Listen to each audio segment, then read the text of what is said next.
Yeah, go ahead. 2 days into preseason, just what do you take from what this team seems to be early on? I think dialed in is probably a pretty good answer to that.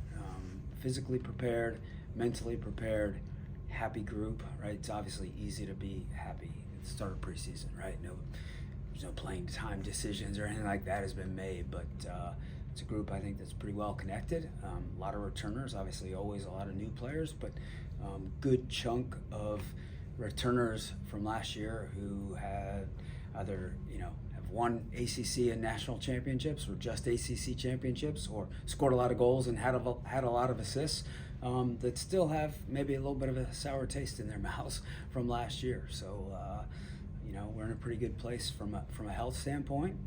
We've got an amazing support staff, and so we're very methodical and intentional in what we're doing and feel pretty good about this group. We noticed Claire Rain working on the side out there. How is she doing with regards to making her comeback? Yeah, she's progressing well. I said to her, she's still, some weeks away, which she's obviously sad about. And I was just like, look, Claire, your injury was traumatic, and nobody has sat you down and said the dream is dead. Right? The dream is still alive. You're making progress. You're moving in the right direction. Let's keep moving in the right direction. There are no more rules about when you're told, outside of the physical stuff, that this is over, right? Like if that bleeds into a 6th, 7th year, we'll have those conversations then. But time is on your side. Just keep moving forward. So she's in a good spot. Looks like everyone's pretty much here. Is there anybody who's still doing international stuff? Yeah, we have Ashlyn Anderson is with Nanya Torre in Mexico with the U.S. U17s, playing in a little Four Nations tournament, and they're both doing well. Nanya scored a couple goals yesterday in a 3-1 win against Costa Rica, and she also had a game-winning penalty the other day against Canada. They come back Saturday. They have one more game. I think they play Mexico on Friday, and then they'll be back Saturday. Last year, international. And then Evan Osteen is also with that group in terms of being on that team. But the coaches, she was the #1 keeper for the U17s last year, won the Golden Glove Award at the World Cup. So she's cemented on that team, and they allowed her to stay here with us and get acclimated at the start of preseason. So she'll eventually be with that group, but she's here with us now.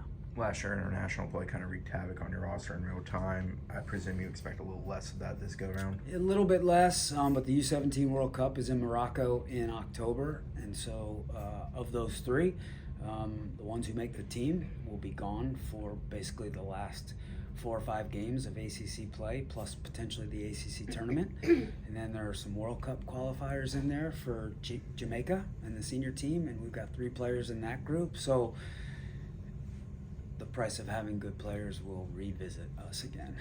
I think you have 27 on the roster, is that right? We do. The depth intentional? 100%. It's intentional for those reasons, and then it's also intentional that there's no more NWSL draft. And so our players are free agents 24/7, 365, which is unheard of in the USA, right? And so in the last 12 months, we've lost 2 players before ever stepping foot on campus, signed professional contracts. And so that could have happened this summer. We probably had 6 or 7 or 8 of our kids this summer training with NWSL teams, and they could have been offered contracts. We have 4 players on our roster right now that were offered contracts back in December and January that chose to turn those contracts down and stay here. So I think I'm allowed to say this, we don't want to get caught with our pants down and all of a sudden lose, a lot of key players and not have ones to step in those shoes. So 27 it is. Coach, you mentioned coming in with a chip on your shoulder. The difference between last year and this year, obviously the high of coming off a national championship, and then this year the disappointing end to the season. Just what is the biggest difference that you've seen with the girls, or just maybe with yourself? Yeah, I think it's a great question. I don't know if we lacked an edge last year. I think we had an edge. Maybe we lacked a total desperation that the 23 team had, and maybe that is a function of the returners coming off a national championship. I mean, we still won an ACC championship, and that's not an easy feat, right? But I think there's a determination and a desperation in this group. we had a lot of, Suarez and Soleil and Rihanna, and I could name a few others, freshmen last year, who had major contributions, but they're babies, right? Babies aren't always desperate, right? And they played hard and they did all those things, but now they're older. And so I think we're an older group and a little bit more desperate and a little bit more determined. Following up on that, with those young players like Rihanna, Taylor, you mentioned, how have you seen them, maybe their mentality change, the physicality side of them? What has changed over the summer? Yes. I mean, all of that, Yeah. right? It's a mental thing, it's a physical thing, it's a preparation thing, it's a maturity thing, right? All the little things, right? We just said to our team after training, right? We said, let's go old school from a recovery modality standpoint, and let's freaking drink our faces off with water. Let's sleep like babies, lots of hours, and let's eat really well. And so how intentional and purposeful are you in those things, right? How dialed in are you, right? The first words out of my mouth, right? And how focused are you? And I think in all areas, those kids, and they also know, back to the roster number of 27 and a lot of good players, they know we have a lot of competition for playing time. And these kids all came here to play and compete and be on the field, right? Not just be on the bench. So I think they feel that a little bit too.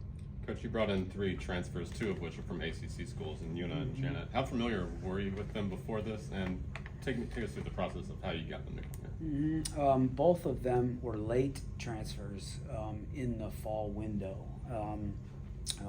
Yuna, familiar with, because she played at the U20 World Cup with our other players, our other U.S. players, the 4 other kids. We obviously played against UVA, this past fall, so very familiar with her. They reached out literally 2 days or so before the portal closed, right? And she entered the portal right then and said, I want to change, but she also said, I'm thinking about going pro. She was offered a professional contract. And so we said, all right, well, look, if you want to come here, we'll take you, fully knowing that you may not even be here come August, right? But we took the chance, and she's fallen in love with this place and wants to be here, and she's been great. And then Okiki, we were turned on to Bobby Shuttleworth, my associate head coach, was turned on to her in high school, and we wound up really not making a push for her in high school. But then, same thing, I think mid-December, early December, something like that. She finished her freshman year at NC State. There was a coaching change right at the early in November there, and so she started having thoughts, and we knew that we needed another center back. A lot of the reason why we went to a 3-back last year was because we decided to play 3 center backs, because we didn't feel like we had 2 that really could do the job. We needed another center back next to Heather Gilchrist, and she's an experienced player, also played at the U20 World Cup as an underage player, was just at CONCACAF last month with Canada, because she's young enough to play in the next U20 World Cup, and led them to a CONCACAF championship. They beat the U.S., and so she's a great athlete, phenomenal young woman, very intelligent, great addition in so many ways to our team. When you had an opening on your staff, why did you target Irwin, and what does he bring to staff here? Great question. When I was deciding whether or not to take this job, I sat in my car the night before I had to give an answer, and I made 2 phone calls. I called Mark Krikorian, and I called Irwin. Mark to just kind of pick his brain on the job and things, and then Irwin to ask him. He was 3 years into his head coaching stint at IU at the time, and ask him if I took this job, would you consider coming with me? And I think at that point in his life, in his head coaching life, he was not ready to say no to head coaching. 3 years later, he was ready to say no to head coaching, and we've obviously stayed in touch, and I've always really respected him as a coach and as a football kind of brain and mind.